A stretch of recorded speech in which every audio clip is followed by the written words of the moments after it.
I Yeah. always wonder why they leave people alone when they have the summer film shown. What do you mean leave people alone?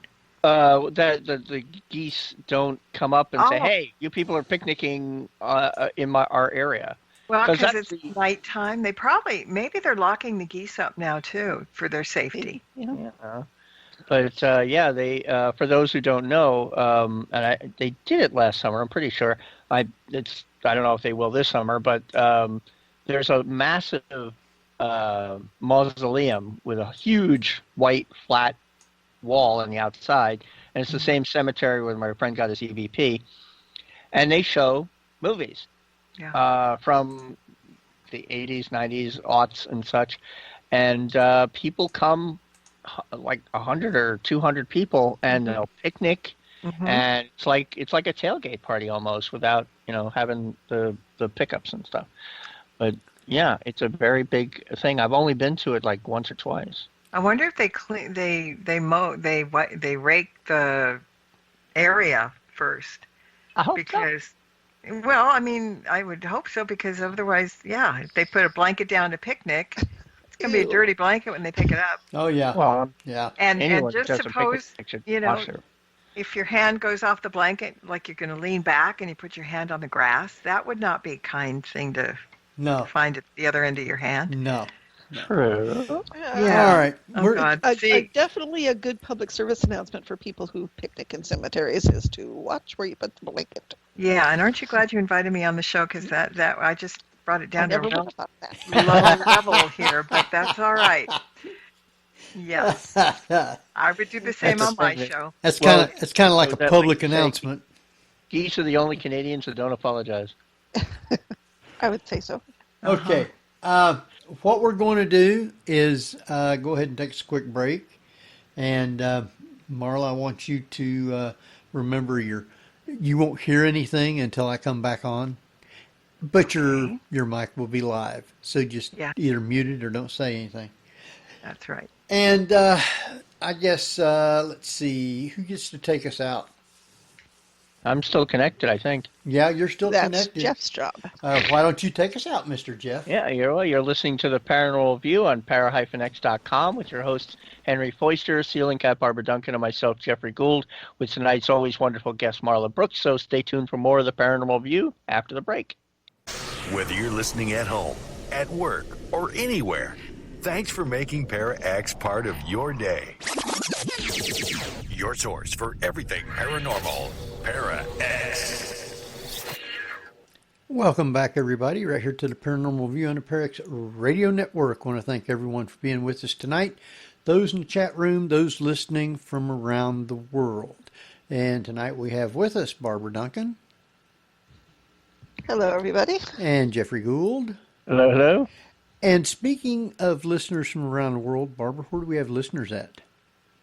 Question is unclear. Ask again later. Oh, gosh. Is it that bad?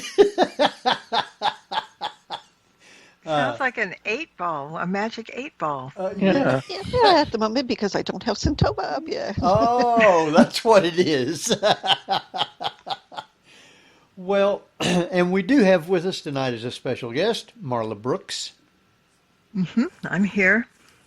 Now, Raising your thing to a high level with some of the conversation that we've been having.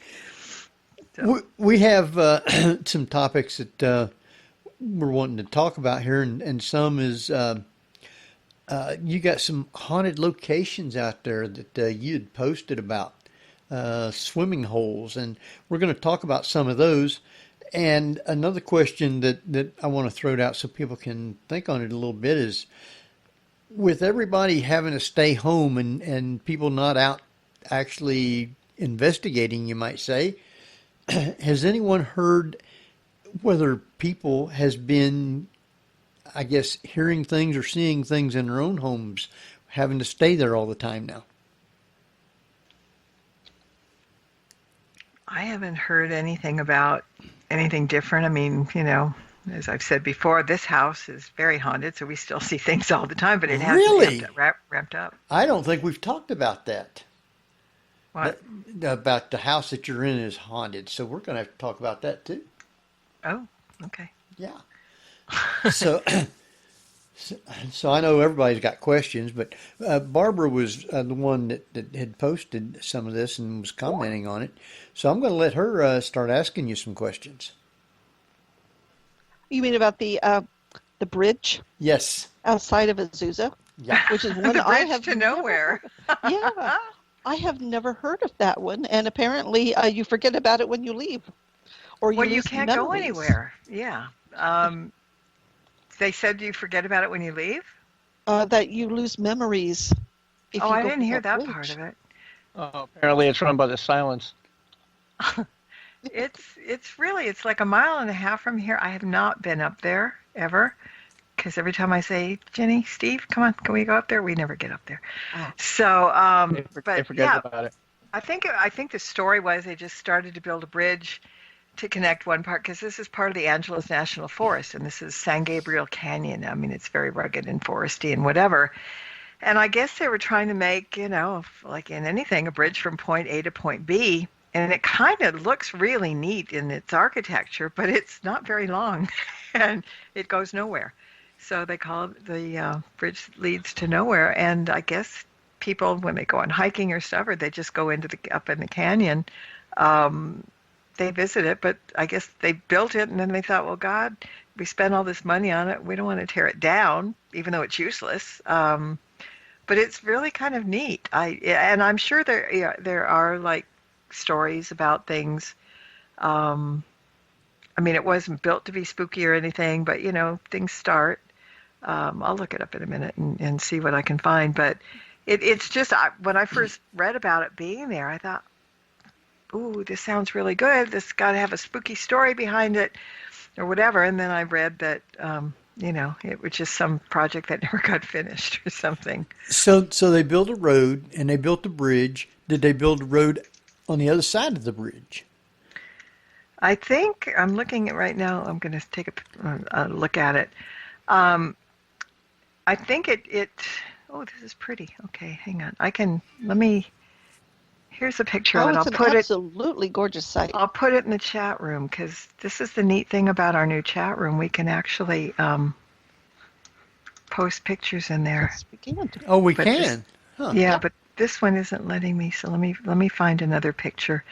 I hate those ones that are what do you call it? Web blocked. Web blocked. Yeah, it's like bleh. It's So absolutely amazingly beautiful. it And is good scenery and everything. I had no idea it was that lush and green down there. Oh I mean, yeah. I guess there must be parts of it that are. Well, yeah. But I mean, some of us again, have that, vision of Southern California as being completely desert. no. I mean, it's Angeles National Forest land, so it kind of goes that way. I mean, the forest is beautiful. From the pictures I've seen, because I haven't been there, um, but I know they go up there. There's a shooting range up there, target shooting and stuff. I mean, they're hiking. There's so many activities in the canyon that it's really kind of amazing. Okay, wait a minute. I've got to get over here and then put the picture in the chat room. And there's a little greenery in the picture too. Mhm. So here we go. There. Oh, hey, it does work, don't it? Huh. Yeah, it It does. does. Now you know. One man says he has advised that he felt like his mind was being erased by a dark entity who was stealing them for nefarious purposes. Okay. Visitors report total amnesia after spending time there where they can't even recognize their own family's faces. Ah, It's only if you go swimming in that part of the river. Hmm. And I guess, ironically, it says that if you come back at midnight, you might have a chance to recover your memories, but nobody goes back at midnight. And I wouldn't recommend it either. But No, it doesn't look like they have lights So- up there. So what, is cars. the water an estuary from the River Leaf? must be, Maybe yeah. from the river Styx. You Huh. never know. Well, does cars ever drive on that bridge any at all? No, I mean it's The not road- the very road's big. closed off. I They mean, can't get on it. Huh. It's only what you see in the picture is all there is of it. Well, does that look like It there's a looks like it tunnel goes right going into a back in the rock. mountain? Is what? Does that look like a tunnel going back in the mountain there underneath the bridge? No, I don't think so. And they do bungee jumping off this bridge, by the way. Huh. Really? Yeah. And, people hike around there. Okay, I got it from Wikipedia. Hang on. It was an arch bridge that was built in 1936 in Wow. the San Gabriel Mountains, and it spans the East Fork of the San Gabriel River and was meant to be part of a road connecting the San Gabriel Valley with Wrightwood, which is a community that up a little higher that snows. It's a snowy community. And it was still under construction when it was washed out during the Great Flood of March 1938. Wow. The East Fork Road project was abandoned as a result of the floods, leaving the bridge forever stranded in the middle of what is now the Sheep Mountain Wilderness. And it says that parts of the old asphalt roadway can still be found along the East Fork Trail, which leads to the bridge. And there are still a number of concrete slabs which formed the foundation of destroyed bridges to the west of the Bridge of Nowhere. Indeed, the sign along the trail 30 feet east of the John Scales Bridge, which announces the start of the Sheep Mountain Wilderness, is resting on the old roadbed. So they did it, and it got washed out in a flood. So it's only the bridge is standing there. There's no road on either side of it. Yeah, and it says, they do bungee jumping there now, but they talk about safety issues, and it says that there have been a large number of fatalities along the East Fork of the San Gabriel River, due in part to the swift water of the San Gabriel River, which can rise significantly and without warning when heavy rain falls to the northeast of the region and introduces flash flooding in the area. Wow. Crossing the river to and from the Bridge to Nowhere can be dangerous, and every individual's crossing in groups have experienced fatalities. Wow. Or even individuals crossing in Just stay bring off a few the people you don't like, and Yeah, give them let's a red- go. Let's take a walk. give them a red, let them wear a red shirt, and there you go. Yeah. So, but I haven't seen. Barbara's got the thing where they're talking about the lore of the bridge, which I haven't. But it may not be the bridge to nowhere. With all those people dying, it might have been the bridge to heaven or hell, depending on who fell off. So, where was some of the other? You sent a video, or I guess Barbara posted it. But there was a number of places, creeks and rivers that are in California that they said was haunted. Where were some of the others at? I don't know, Barbara. What were you finding? There was one in Tuolumne, which is up in Sacramento area, and then one in Calabasas, which is down near you. Oh, really? And several in places that I'm going, I've never heard of this before. Yeah. There's all sorts of haunted bridges and stuff out here. And Yeah, I mean, we have to, people think that the East Coast is where all the action is, but we have lots of hauntings and things and scary places and wonderful, nice, scary places here, too. I mean, we have our fair share. So I have was you? saying it's in Mount Baldy, or I'm thinking that's the wrong bridge to nowhere, I guess. Right, no. So have you ever been to it's some like of these? Bunnyman Bridge. I'm sure that the Bridge to Nowhere name is probably all over the place. Probably, yeah. Mm-hmm. Yeah. So have you It been to says any better of than these? the Springfield escalator to nowhere. Oh. So have you That's been what the to? crusty takes. Have you been to any of these places, Marla? No, I haven't. I didn't know the one about Calabasas, and the one that Barbara was talking about up in Sacramento is kind of halfway between her and me, closer to her, I think, geographically. And like I keep saying, one of these days I'm going to make it to the Bridge to Nowhere, but I haven't been there yet. But there is that other bridge in Pasadena. I think they called it Suicide Bridge, and The Colorado Street Bridge, yeah. Yeah,